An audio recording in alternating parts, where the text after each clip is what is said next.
부산진 믿음의 가족 여러분, 오늘도 주님께서 주시는 풍성한 사랑과 은혜가 여러분과 여러분의 가정과 여러분의 일터에 함께 하시기를 소망합니다. 오늘 함께 나누실 하나님의 말씀은 욥기서 38장 19절부터 38절 말씀입니다. 어느 것이 광명이 있는 곳으로 가는 길이냐? 어느 것이 흑암이 있는 곳으로 가는 길이냐?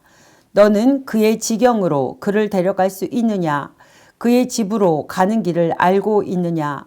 내가 아마도 알리라. 내가 그때에 태어났으리니 너는 횟수가 많음이니라. 내가 눈 곳간에 들어갔었느냐? 우박 창고를 보았느냐? 내가 환난 때에 교전과 전쟁의 날을 위하여 이것을 남겨두었노라. 광명이 어느 길로 뻗치며 동풍이 어느 길로 땅에 흩어지느냐? 누가 홍수를 위하여 물길을 터 주었으며 우레와 번갯길을 내어 주었느냐? 누가 사람 없는 땅에 사람 없는 광야에 비를 내리며 황무하고 황폐한 토지를 흡족하게 하여 연한 풀이 돋아나게 하였느냐? 비에게 아비가 있느냐? 있을 방울은 누가 낳았느냐? 얼음은 누구의 태에서 났느냐? 공중의 서리는 누가 낳았느냐? 물은 돌같이 굳어지고 깊은 바다의 수면은 얼어붙느니라. 내가 묘성을 메어 묶을 수 있으며 삼성의 띠를 풀 수 있겠느냐? 너는 별자리들을 각각 제때에 이끌어낼 수 있으며 북두성을 다른 별에게로 이끌어 갈 수 있겠느냐? 내가 하늘의 궤도를 아느냐?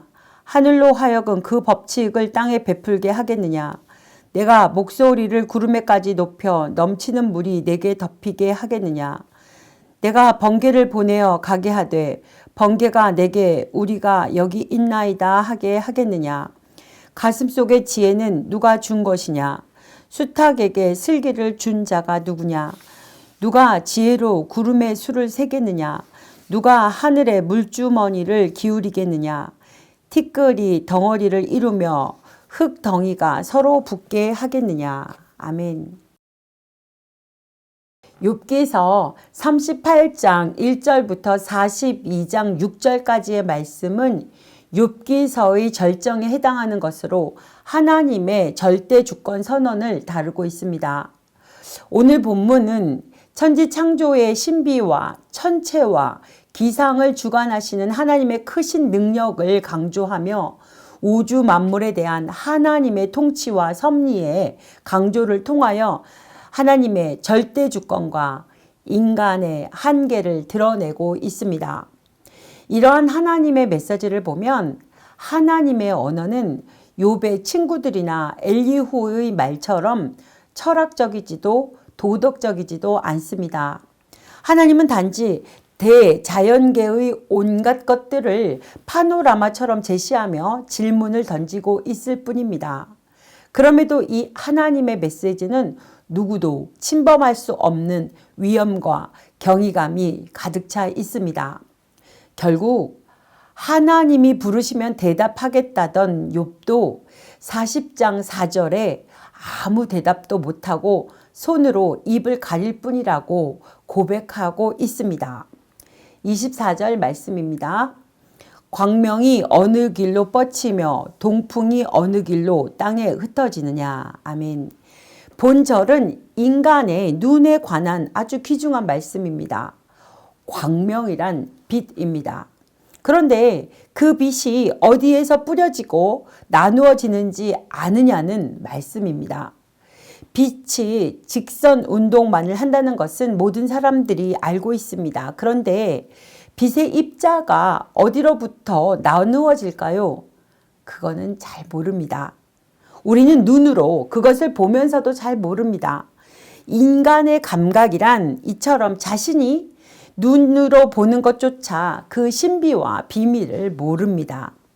하번절을 보시게 되면 동풍이 어느 길로 말미암아 흩어지는지 아느냐고 묻고 있습니다.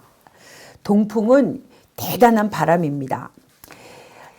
출애굽기 14장 21절에 보면 홍해 바다조차 이 거센 동풍에 의해 갈라진 것으로 기록되어 있고 다윗은 하나님께서 동풍으로 다시스 배를 깨뜨리신다고 시편 48편 7절에서 말하고 있습니다.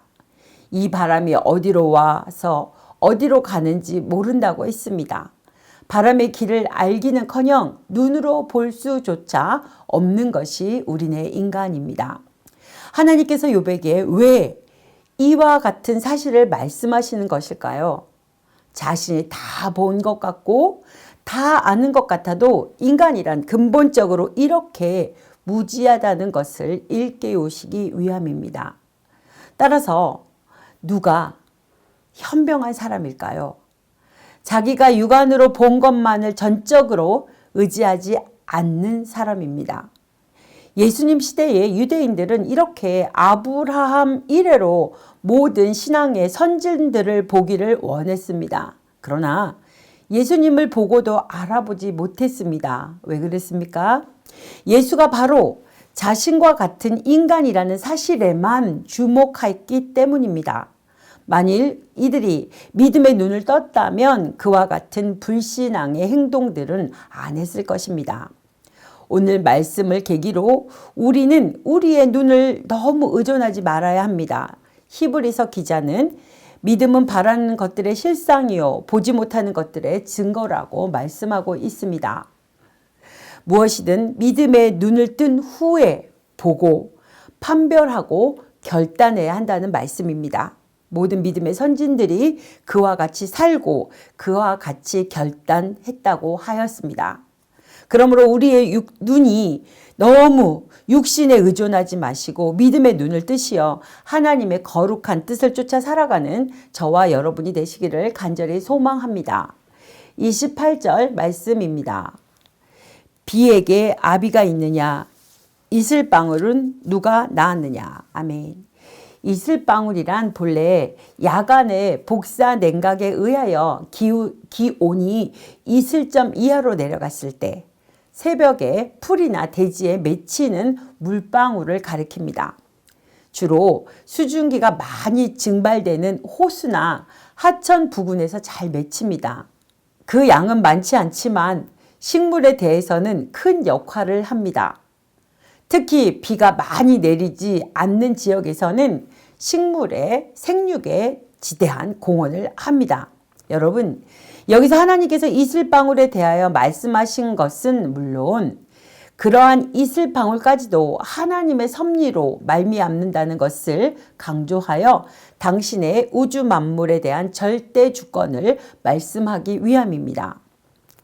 폭염이 대단한 근동 광야 지대에서 새벽 이슬만 있으면 가련한 식물조차 생명을 지탱하고 더 나아가서는 성장과 열매 맺는 일까지 가능한 것처럼 오늘 우리 역시 하나님으로부터 이러한 은혜를 받아 광야와 같은 이 세상에서 우리 성도됨이 본연의 모습을 지켜내면 물론이요 보다 더 성숙한 모습으로 장성해야 한다는 것입니다.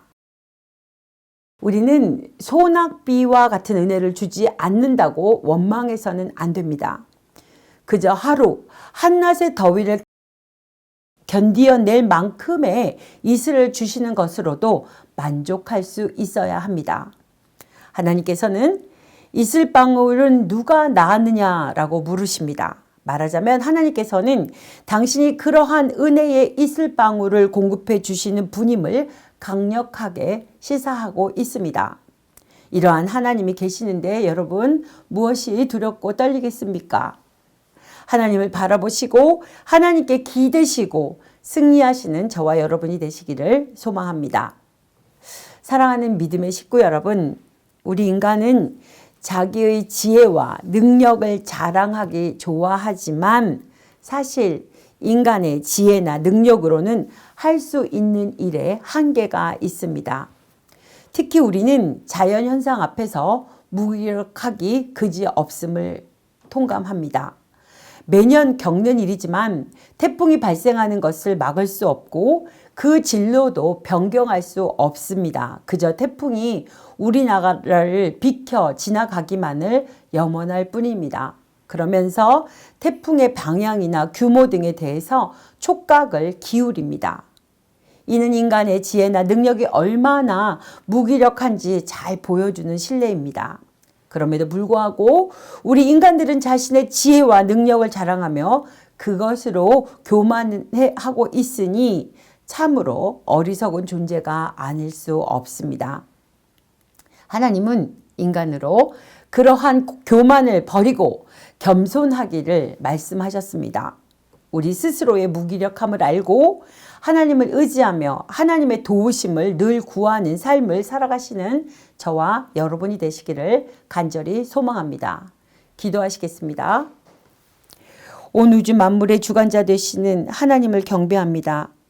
창조주 하나님께 간절히 구하오니 우리 교회와 부산진 믿음의 가정들과 우리의 조국 대한민국 그리고 세계 열방의 미래를 의탁드립니다. 창조주 하나님께서 긍휼을 베풀어 주십시오. 우리 스스로 자기의 지혜나 자랑을 버리게 하시고 교만을 버리게 하시고 겸손하신 예수님을 닮아가는 삶을 살아갈 수 있도록 우리에게 믿음을 더하여 주시옵소서. 예수님의 이름으로 기도드립니다. 아멘.